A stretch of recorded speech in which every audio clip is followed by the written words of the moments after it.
अस्सलाम वालेकुम। मैं हूं आपका कंप्यूटर टीचर शाहजेब नाज। तो सुपीरियर ग्रुप ऑफ कॉलेजेस मंडी बहाउद्दीन। तो आपके सामने एक बात लिखी हुई है कि दूसरों की गलतियों से सीखें। आपकी ज़िंदगी इतनी लंबी नहीं कि आप सब खुद कर सकें। तो काइंडली आप जीनियस बने। इंटेलिजेंट तो ऑलरेडी आप बहुत हैं। जीनियस वो होता है जो दूसरे की गलती सीख के खुद सीखे। कि ज़रूरी नहीं कि आप खुद गलती करें तो देन ही आप सीखें। आप दूसरों को भी देख के कुछ ना कुछ बहुत कुछ सीख सकते हैं। ठीक है, तो हम अपने टाइम के बचत के लिए चैप्टर नंबर 4 का आगाज़ करते हैं। तो अभी तक भी अगर आपने बुक नहीं ली तो काइंडली ITCT की बुक ले लीजिए।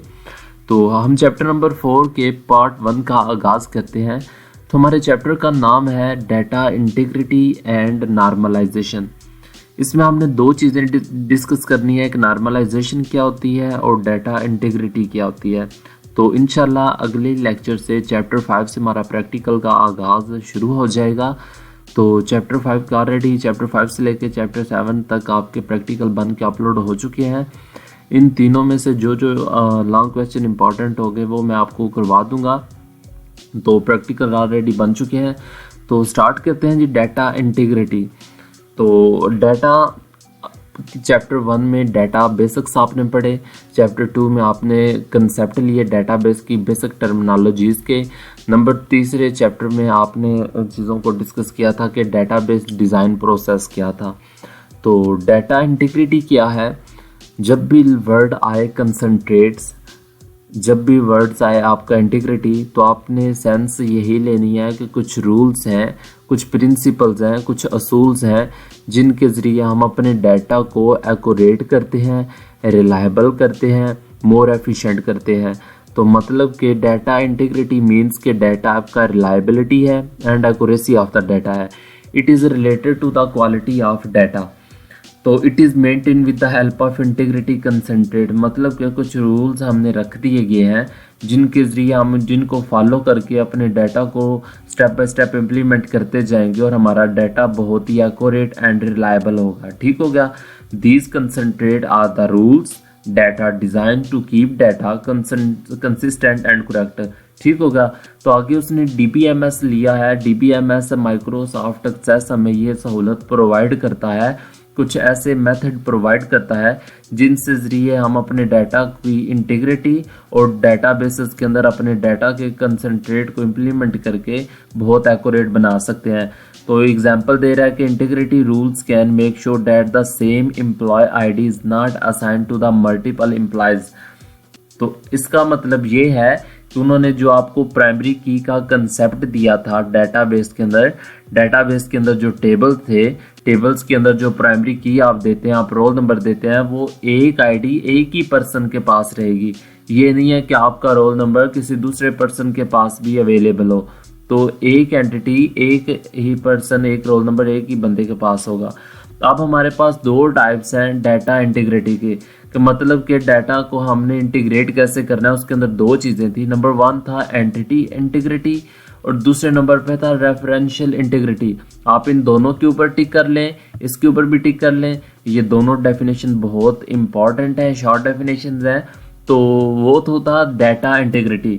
वर्ड आ गया एंटिटी इंटीग्रिटी, कि हम अपने इंटीग्रिटी को अटेन कैसे कर सकते हैं, हम हासिल कैसे कर सकते हैं।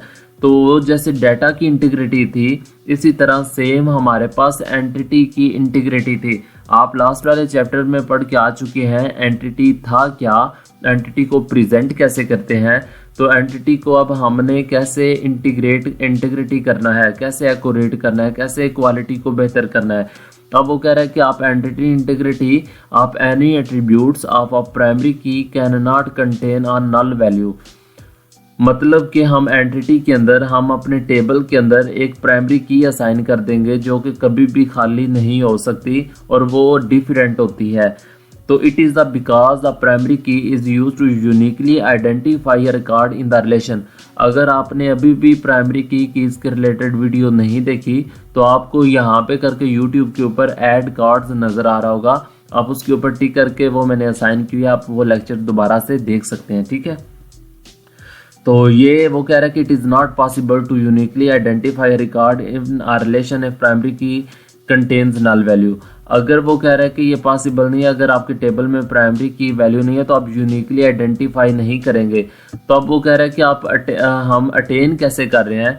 DBMS हमें ये प्रोवाइड फैसिलिटी करता है कि हम अपने टेबल के अंदर किसी एक एट्रीब्यूट को प्राइमरी की लगा सकते हैं और जो ऑटोमेटिकली इम्प्लीमेंट कर देगा कि ये यूनिकली आइडेंटिफिकेशन है। अगर कोई मसला बनता है तो DBMS हमें डिस्प्ले कर देगा error message if the user attempts to the save a record without specifying a valid value in a primary key attribute. तो अगर कुछ भी मसला बनता है, अगर हमने अब उसकी रिक्वायरमेंट को पूरा नहीं किया हुआ तो माइक्रोसॉफ्ट एक्सेस हमें एक एरर मैसेज डिस्प्ले कर देगा। ठीक होगा। तो ये था एंटिटी इंटीग्रिटी कि हम अपनी एंटिटी की इंटीग्रिटी कैसे कर सकते हैं। Number 2, referential integrity. Same entity integrity था, हमारे पास 2 टेबल्स हैं, इसमें वर्ड आया कि रेफरेंशियल।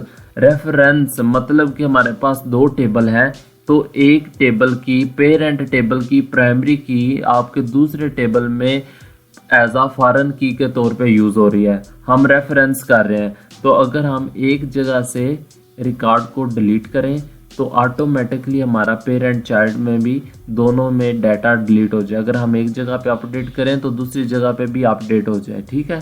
तो हम इस तरह से अपनी रेफरेंशियल इंटीग्रिटी को भी अचीव कर सकते हैं। तो ये भी बहुत इंपॉर्टेंट डेफिनेशन है। तो ये भी एक स्टेट है डेट इफ अ फॉरेन की exists in a relation. Relation means है टेबल, टेबल मीन्स है रिलेशन। द फॉरेन की value must match the primary की। आपकी फॉरेन की जो है वो मस्ट मैच होनी चाहिए आपकी प्राइमरी की के related some tuple in the its parent relation. आपको पता है कि डेटाबेस के अंदर रोज को हम टप्पल कहते हैं। ठीक हो गया। तो आपको जो चीज़ आसान लगे आप वो कर सकेंगे। और हम अचीव कैसे करते हैं कि हम DBMS के अंदर हम अपने एक पेरेंट रिलेशन बनाते हैं और एक चाइल्ड रिलेशन बनाते हैं। तो हम जो पेरेंट रिलेशन की प्राइमरी की है वो हम चाइल्ड रिलेशन में यूज़ कर रहे हैं, पर उसको नाम देते हैं फॉरेन की का। ठीक हो गया। तो इसके 3 पॉइंट्स हैं और एग्जांपल्स हैं, आप ये लाजमी देखेंगे, याद भी रखेंगे, ये बहुत इंपॉर्टेंट है।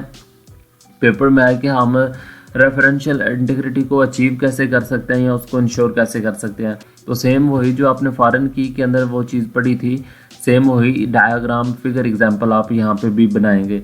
अब वो कह रहे हैं कि अगर आप वैल्यू को इंटर करते हैं फॉरेन की फील्ड में, the child relation must exist in the primary key field of the parent relation. तो यहाँ पे देखिए रोल नंबर 1 है, वो अली है, अली फैसलाबाद से है और वो अली रोल नंबर 1 जो है वो ये सब्जेक्ट रीड कर रहा है। ठीक है। A record cannot be deleted from a child relation if matching record exists in the parent relation। आपका रिकॉर्ड डिलीट नहीं होगा अगर आपने कुछ भी यहाँ से लिंक नहीं किया हुआ, आपने कुछ भी रिलेशन या आपने कुछ भी रेफरेंशियल इंटीग्रिटी नहीं दी हुई।